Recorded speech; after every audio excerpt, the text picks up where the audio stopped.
Je m'appelle Seini, je suis née, j'ai grandi au Sénégal. Je tremble un peu, excusez-moi. C'est le trac, voilà. C'est mes grands-parents paternels qui m'ont élevée. Et un jour, je me promenais au Sénégal, à Kaolack, avec mon grand-père. Et j'ai vu un couple, une black et un blanc, avec 3 enfants métis. Et je dis à mon grand-père, quand je serai grand, j'ai épousé un blanc pour avoir des enfants métis. Il m'a dit, tu me l'as déjà dit, quand tu avais 6 ans, je t'ai demandé qu'est-ce que tu voulais faire comme métier. Tu m'as répondu, épouser un blanc pour avoir des enfants métis. Les années passent, mes tantes qui habitent en Suisse sont venues en vacances au Sénégal, à Dakar. Je n'ai jamais sorti de Kaolack, le bled, là où j'ai grandi. Et mes tantes ont demandé que je vienne chez eux à Dakar pour les aider parce qu'il y avait des invités. Alors, je suis arrivée à Dakar, un peu perdue parce que c'est capitale, tout ça. Et au bout d'une semaine, mes tantes m'ont dit, écoute, il y a des amis qui ont invité des jeunes Français à passer quelques semaines. Ils nous invitent à dîner. Est-ce que tu veux venir avec nous? Alors, oui, bien sûr, c'est parce que je parle comme une Africaine, je bouge, je vais bouger. Vous m'avez dit d'être fixe, mais je bougeais. Et arrivé chez les amis de mes tantes, et il y avait 4 Français qui étaient là dans cette maison, qui habitaient là-bas. C'était Jean-Pierre Basilien. Alors, je vous parle de ça, on était en 1989. Il y avait Jean-Pierre Basilien, Alex Ravanet, Philippe Fauvarc et Christophe Carrette. Et quand je suis arrivée, il y a Philippe Fauvarc qui a passé son temps à me courtiser. Et Alex et Jean-Pierre parlaient avec tout le monde, s'amusaient. Sauf que Christophe Carrette, il était assis sur le canapé, l'air très triste, en train de fumer cigarette sur cigarette. J'avais envie d'aller le parler, mais je comprenais le français, mais je le parlais très très mal. Alors le dîner fini. Avant de rentrer, ils m'ont demandé, est-ce que tu veux venir avec nous demain à la plage? Alors je dis oui, oui, pourquoi pas, ok. Et je rentre, mais pendant la nuit, je n'ai pas arrêté de penser à Christophe, celle qui ne parlait pas, qui était triste, qui fumait, tout ça. Et le lendemain matin, on est arrivé, on se prépare pour aller à la plage. Et d'un seul coup, je dis, j'ai une idée, je sais comment rentrer en contact avec Christophe sans le parler. Il avait des longs cheveux, et il avait 3 tresses. Ce qui se passe, c'est que je me suis débrouillée pour s'asseoir derrière lui, dans la voiture, et j'ai commencé à le tresser. Et il y a un moment donné, il touche, il se tourne, il me regarde, il sourit, il me dit merci. Je dis youpi, il m'a parlé. Et j'ai continué les tresses, arrivé à la plage, tout le monde est parti se baigner. Moi, je ne savais pas nager, ça, de toute façon, jusqu'à maintenant, je ne sais pas nager. Et Christophe est resté avec moi. Et on a discuté comme on pouvait, il me comprenait et moi aussi. Et pendant toute la journée, on est resté ensemble. Les vacances finissent, on ne s'est pas vraiment revus parce qu'il rentrait. Moi, je rentre chez moi à Kaolack, au bled. Et au bout d'1 mois, je reçois une lettre de Christophe Carrette qui me dit, voilà, j'ai passé un bon moment, blablabla, je suis amoureux de toi. Moi, je l'étais déjà, mais je n'avais pas, voilà. Et les années passent. Au bout de 3 ans, on s'est fiancés, mariés avec ce Christophe Carrette. Déjà, j'ai gagné un pas, j'ai un mari blanc, il reste les enfants métis. Et en 1993, je suis arrivée à Lille, novembre, il neigeait, il fait froid, enceinte non, c'est juillet là, je me suis trompée. Je suis arrivée en juillet, enceinte de 7 mois de ma fille Marine. Et Christophe, il y avait un appartement en plein centre-ville de Lille, mais on a habité chez ses parents jusqu'à mon accouchement. Et après mon accouchement, on a continué d'aller tous les week-ends chez ses parents. Ni Christophe, ni mes beaux-parents, ils ne m'ont pas demandé si j'avais envie ou non.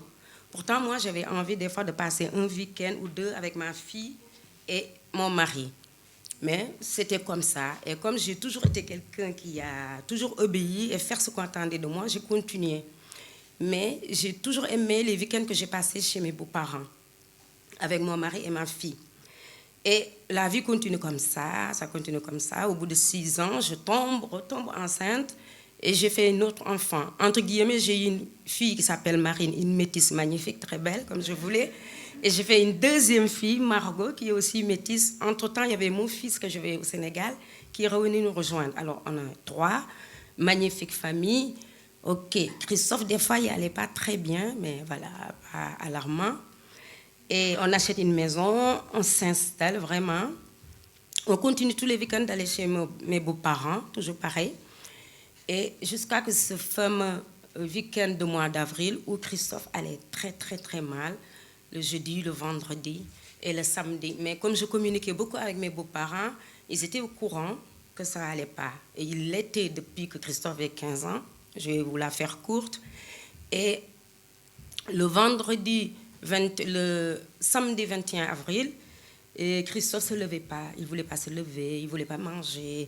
Je monte, je descends, je m'occupe du bébé. Les 2 grands, ils étaient en vacances parce que c'était mois d'avril, les vacances de Pâques.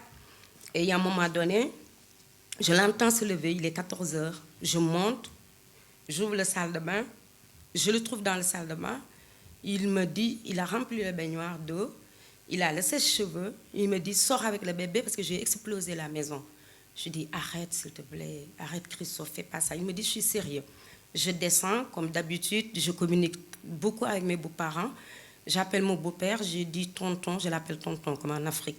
Je dis tonton, il y a Christophe qui fait ça, ça. Et là, il me dit, appelle vite les pompiers, j'arrive. Excusez-moi, j'ai... Pardon, c'est parce que j'ai voilà, l'allergie. Excusez-moi. Alors, j'appelle les pompiers et laps de temps, il y a les pompiers qui arrivent, le SAMU et mon beau-père. Et Christophe était enfermé dans la salle de bain. Et mon beau-père, les SAMU, tout le monde a parlé. Non, je ne sors pas, j'ai explosé la maison. Et à un moment donné, ils ont réussi à l'ouvrir.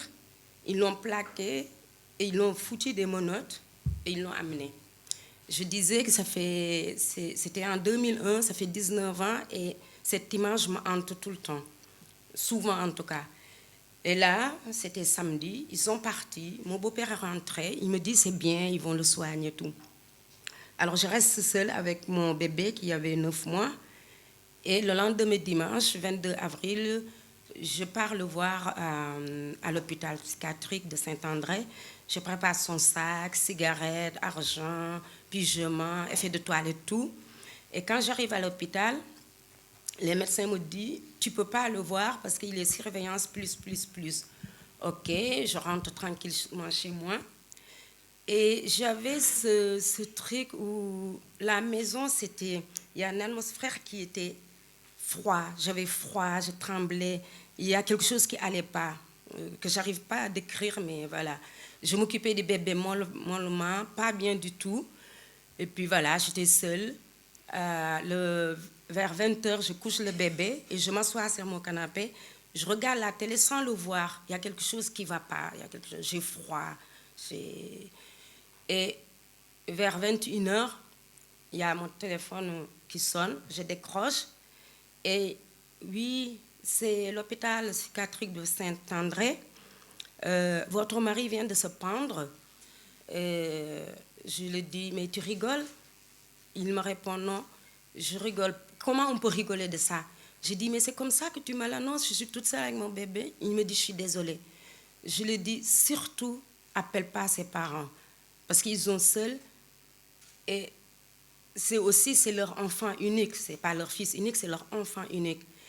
Et j'accroche le téléphone, il faut que, c'était les numéros qu'on mettait sur les carnets, je vais appeler le frère de mon beau-père pour qu'il fonce chez mes beaux-parents, pour qu'il soit là. Mais j'arrive pas. Comme j'avais le numéro par cœur de ma meilleure copine, je l'ai appelé, je lui ai dit, voilà, il y a ça qui se passe, je ne veux pas qu'on l'annonce mes beaux-parents, il faut les protéger. Et elle me dit, j'arrive. Sauf qu'elle a fait quelque chose que je ne voulais pas, c'est qu'elle a appelé mes beaux-parents en leur disant, venez vite, c'est Seini, quelque chose de dramatique vient de se passer. Mon beau-père a deviné, a appelé l'hôpital et l'hôpital a confirmé le décès de Christophe. Et plus tard, ma belle-mère m'a dit qu'il a juste entendu mon beau-père hurler comme un animal blessé et qu'en le disant, on a perdu Christophe. J'ai toujours dit, je n'étais pas là.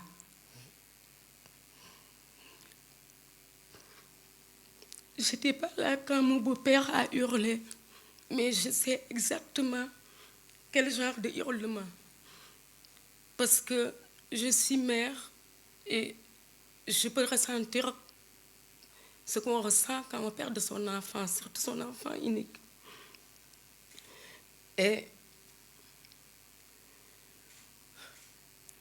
on est, voilà, je suis triste, très triste. J'ai mal, mais je me rends compte que je pleure seulement pour mes beaux-parents d'avoir perdu leur fils. Je pleure aussi pour mes filles d'avoir perdu leur père. Mais moi, je ne sais pas si je pleure pour moi. Je ne sais pas, parce qu'il n'y a plus de place pour moi, ma douleur. Alors, on continue.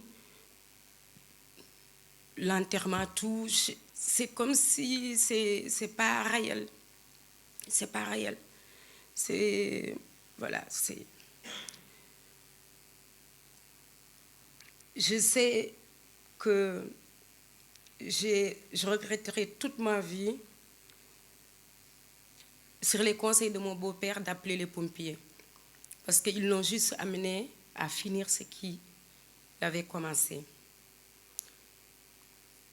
J'étais un ado, un enfant, une femme, une maman obéissante. Je me décris comme ça, je suis quelqu'un d'obéissante. Mais le moment où ce médecin m'a appelé, je me suis rendu compte que j'ai changé. Je suis devenue une femme forte, une maman. J'avais 3 enfants élevés. Et que je me disais dans ma tête, c'est il y a 2 choix. Soit de s'effondrer et peut-être tes enfants, la DAS va les prendre. Soit de se relever, qui est plus dur, et s'occuper de tes enfants. Oui, mes beaux-parents m'ont aidé à élever mes 3 enfants. Comme je dis pas qu'ils sont parfaits, mais le résultat n'est pas mal du tout. Et il y a quelqu'un qui a écrit dans le livre de condoléances de Christophe, « Mourir, c'est dans la nature, mais perdre son enfant, c'est contenant à dire. » Merci.